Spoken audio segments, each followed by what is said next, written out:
रोशनी की शादी दीपक के साथ 6 महीने पहले ही हुई थी। जिस तरह हर लड़की ना जाने कितने अरमान लेकर ससुराल आती है, वैसे ही रोशनी भी आई थी। रोशनी बहू, कितनी रोटियां सेक रही है? देख, 3 तेरे ससुर जी की, 3 सुनील की, और मुझे तो कम भूख है। मेरी 2 सेक दे, बाकी अपनी देख ले। तू भी वैसे 2 रोटी ही खाएगी। अरे हाँ, याद आया, 2 रोटी सुबह की बची हुई है। मैं और तू एक एक वो ले लेंगे तो 8 रोटी बहुत रहेंगी। कैसे घर में आ गई, जब देखो रोटियां गिनती रहती हैं। मेरा तो दिमाग खराब किया हुआ है।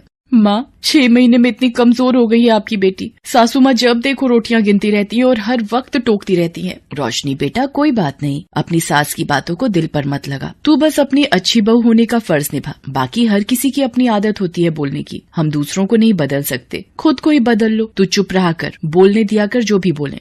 रोशनी अपने काम में लग जाती है। अगले दिन, ये क्या रोशनी, तूने अभी तो दीपक के लिए चाय बनाई थी, अब दोबारा क्यों बना रही है? फ्राई पैन में बची हुई चाय रखी तो है, वही पी लेती। माँ जी, चाय थोड़ी देर भी पड़ी रहे तो उसका स्वाद बदल जाता है, और मुझे ताजी चाय पीने की आदत है। तो ये चाय मुझे दे दे, इतनी महंगी चीनी पत्ती दूध वाली चाय है।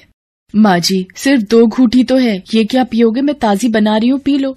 नहीं, तू ये 2 घूंटी दे दे, मुझे बहुत है। सच में ऐसी कंजूस सास मैंने आज तक नहीं देखी। कुछ कहा तुमने रोशनी? नहीं माँ जी, मैं तो बस गीत गुनगुना रही थी। 100 साल जियो हमारी सासू जी, हमको लागत माँ से प्यारी सासू जी। 1 मिनट माँ जी, मैं अभी आई। क्या हुआ? चाय चढ़ाकर बाथरूम में कहाँ भाग रही है? रोशनी जैसे ही बाथरूम में जाती है उसे उल्टियाँ होने लगती हैं। थोड़ी देर बाद वो बाथरूम से बाहर आती है। क्या हुआ? सारी चाय सूख गई, इतनी देर लगा दी। पता नहीं माँ जी, कल से थोड़ा जी मिचला रहा था, उल्टियाँ हो गई। अरे, बदहजमी हो गई होगी, जा नींबू चाट ले, ठीक हो जाएगा। पर बदहजमी कैसे माँ जी, मैंने तो कुछ खाया ही नहीं। रोशनी कमरे में आकर अपनी माँ को फोन लगाती है। माँ, क्या करूँ फिर, आप ही बताओ, जाऊँ फिर डॉक्टर के पास या अभी रुक जाऊँ? 1 दिन और देख ले बेटा, नहीं तो एक काम कर, दीपक से प्रेगनेंसी टेस्ट करने वाली किट मंगवा लेना, हो सकता है तुझे दिन चढ़ गए हो। ठीक है माँ, कल तक देखती हूँ। रोशनी को शरीर में कमजोरी महसूस होने लगती है। तभी, क्या बात है रोशनी, इतने छोले चावल किसके लिए बनाए थे जब खाने नहीं थे? ये लोग तो सुबह लंच ले गए, उसके बाद वैसे के वैसे ही पतीले रखे हैं। जब नहीं खाने थे तो बनाए क्यों? माँ जी, मेरी तबीयत कुछ ठीक नहीं है, थोड़ी देर बाद खा लूंगी। अब रात को कुछ नहीं बनाना, यही पूरा हो जाएगा, समझी? कमला अपने कमरे में चली गई। रात में, रोशनी, ये कुकर में क्या बनाने की तैयारी है? छोले चावल रखे तो हैं, वही गर्म कर लेंगे। माँ जी, मेरी तबीयत ठीक नहीं है, इसलिए थोड़ी सी धुली मूंग की दाल की खिचड़ी बना रही थी। छोले रात में भारी हो जाएंगे मुझे। ये सही है, 2 उल्टी आई नहीं कि ढीले पड़ जाओ, बस चौथाई मुट्ठी बनाना अपने लिए। हम तीनों तो सुबह वाले छोले चावल ही खा लेंगे, इतनी महंगाई है भाई। बेचारी रोशनी पहले ही तबीयत खराब से परेशान थी, ऊपर से कमला की कंजूसी। अगले दिन रोशनी को फिर उल्टियाँ होने लगती हैं। वो दीपक को बताती है। वो प्रेगनेंसी टेस्ट किट ले आता है। रोशनी चेक करती है। दीपक, मैं माँ बनने वाली हूँ। क्या? ये तो बहुत ही खुशी की बात है रोशनी, मैं आज बहुत खुश हूँ। क्या तू माँ बनने वाली है? चल ठीक है, अब थोड़ी बचत करनी शुरू कर दे, आगे 2 से 3 हो जाओगे तो खर्चे बढ़ जाएंगे। माँ जी, मैं दीपक के साथ डॉक्टर के पास होकर आती हूँ। अरे, उसे क्यों परेशान कर रही है, उसे काम पर जाने दे, मेरे साथ चलना। दीपक काम पर चला जाता है। रोशनी कमला के साथ डॉक्टर के पास जाती है। मैंने रोशनी का चेकअप कर लिया है, सब कुछ ठीक है, बस अपने खान पान का ध्यान रखना और कोई भी चिंता फिक्र करने की जरूरत नहीं है। ये कुछ ताकत की दवाइयाँ और टॉनिक लेने हैं। कितनी फीस हुई डॉक्टर? जी 1500 रुपए। क्या 1500 रुपए? ये कुछ ज्यादा नहीं है, और दवाइयाँ अलग खरीदो। माँ जी, अभी तो दो, घर जाकर सुना लेना। अब इतने पैसे यहाँ लग गए, दवाइयाँ भी 1200 की आ गई। अब ऑटो के 80 रुपए नहीं दूंगी, पैदल चल ले। पैदल चलना गर्भवती के लिए अच्छा होता है। कहाँ फंस गई मैं इन जैसी कंजूस के साथ। कमला और रोशनी घर आ जाते हैं। अब रोशनी गर्भवती थी तो उसे ज्यादा ध्यान रखने की जरूरत थी, पर कमला की कंजूस आदत से वो कैसे पीछा छुड़ाती। एक दिन, रोशनी, ओ रोशनी, कहाँ है? माँ जी, बाहर हूँ, ये दशहरी आम वाला भैया आया हुआ है, वही ले रही हूँ। ओ भैया, क्या भाव दे रहा है? अम्मा जी 70 रुपए किलो दिए हैं 2 किलो के, तुम 60 रुपए दे देना, बोनी का टाइम है।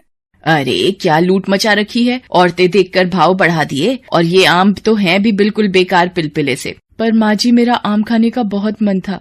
अच्छा, तुझे आम खाना है, ये ले भैया 5 रुपए, ला एक आम दे दे। क्या अम्मा जी है, इतनी कंजूसी, सिर्फ एक आम? तो क्या पूरा ठेला खरीद लूं? ला, मुफ्त में दे, काम देगा, बड़ा आया बात करता है, चल जा यहाँ से। रोशनी गुस्से में घर के भीतर आ जाती है और अपने कमरे में चली जाती है और सारी बात अपनी माँ को बताती है। अब तुम ही बताओ माँ, इतनी कंजूसी, वो भी आम खरीदने में। मेरा इतना मन था आम खाने का। कोई बात नहीं, तो दीपक को बोल देना, वो शाम को लेता आएगा। उसी शाम रोशनी के ससुर रोशनी के लिए कुछ सामान ला। कमला, ये देसी घी और थोड़ा ड्राई फ्रूट, बादाम, काजू वगैरह लाया हूँ। रोशनी बहू को 9वां महीना लग गया है ना, उसे कुछ न कुछ खिलाती रहा करो। अरे आप भी ना, इतना देसी घी और ड्राई फ्रूट क्या करना था, थोड़े बहुत ही ले आते, बेकार की फिजूल खर्ची करते हो। लाओ दो, अच्छा मैं रसोई में रख देती हूँ। कमला सारे ड्राई फ्रूट और घी छुपा कर रख देती है। अरे इतने महंगे बादाम काजू थोड़े दे दूंगी, सारे खा जाएगी। ये घी भी एक कड़छी निकाल लेती हूँ, एक हफ्ता तो चल ही जाएगा, बाकी छुपा देती हूँ। रोशनी को कुछ समझ नहीं थी, माँ से वो इतनी बात फोन पर नहीं कर पाती थी। एक दिन, माँ जी पता नहीं मेरे हाथ पैरों में सूजन बढ़ती जा रही है, क्या मैं डॉक्टर को दिखाऊं? अरे ये छोटी छोटी बातों के लिए रोजाना डॉक्टर की फीस बनाते रहो। ये सूजन से कोई डरने वाली बात नहीं होती, ये तो गर्भावस्था में मामूली बात है। कमला के मना करने पर रोशनी हॉस्पिटल की विजिट के लिए भी नहीं जाती। एक शाम, रोशनी क्या हुआ? आंखें खोलो रोशनी। माँ, बाबूजी जल्दी आओ, रोशनी बेहोश हो गई है। अरे बिस्तर पर लिटा दे, थोड़ा पानी के छींटे डाल, आ जाएगा होश। दीपक कोशिश करता है पर रोशनी होश में नहीं आती। वो रोशनी को हॉस्पिटल लेकर भागता है। डॉक्टर वहाँ रोशनी का चेकअप करती है। ये क्या हाल बना दिया है आपने रोशनी का? आपको पता भी है रोशनी का बीपी कितना बढ़ा हुआ है? और इनकी तो अपॉइंटमेंट थी 15 दिन पहले की, वो भी मिस की हुई है। आपकी इतनी बड़ी लापरवाही से रोशनी की जान भी जा सकती है। माँ, आपको पता था ना रोशनी को डॉक्टर के पास आना है? कमला घबरा चुकी थी, उससे बड़ी गलती हो चुकी थी।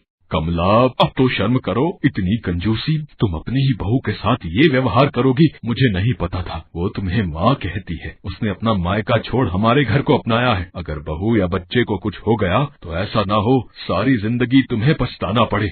माँ, अगर आपको मेरे और रोशनी के रहने से कोई परेशानी है, बस एक बार रोशनी ठीक हो जाए, मेरा बच्चा सकुशल दुनिया में आ जाए, फिर मैं अपनी पत्नी और बच्चे को लेकर हमेशा के लिए चला जाऊंगा। नहीं नहीं दीपक, मुझे माफ कर दे बेटा, मेरी आंखों पर कंजूसी की पट्टी बंधी थी, मैंने सही को गलत नहीं समझा। दीपक के पापा, आप भी मुझे माफ कर दो। मैं एक ऐसी सास हूँ जिसने अपनी ही बहू को मौत के मुंह में धकेल दिया। भगवान मुझे क्षमा कर दो। कमला रोने लगती है, तभी डॉक्टर आ जाती हैं। बधाई हो, बेटा हुआ है। माँ और बच्चा दोनों ठीक हैं। सब लोग बहुत खुश होते हैं। घर आने के कुछ दिन बाद दीपक रोशनी से कहीं और चलकर रहने के लिए कहता है, पर रोशनी मना कर देती है। दीपक, माँ जी को छोड़कर मैं कहीं नहीं जाऊंगी, वो मेरी माँ है, मैं उन्हें छोड़कर कहीं नहीं जाऊंगी।